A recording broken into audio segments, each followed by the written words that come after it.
ombudsman, sa mga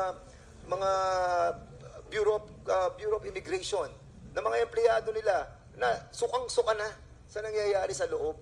Meron tinatawag silang Gucci gang sa loob. Meron sila tinatawag na pastillas gang, at ang pinakamalaki ay ang Pilipino gang.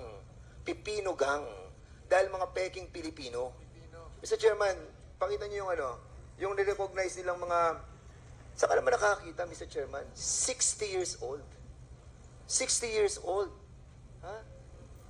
I-recognize mo. Late registration, 60 years old, 50 years old, 49 years old. Recognize. At ang sinasabi, Chinese father or mother, or ang mother ay Chinese, tapos Pilipina ang mother o kaya father.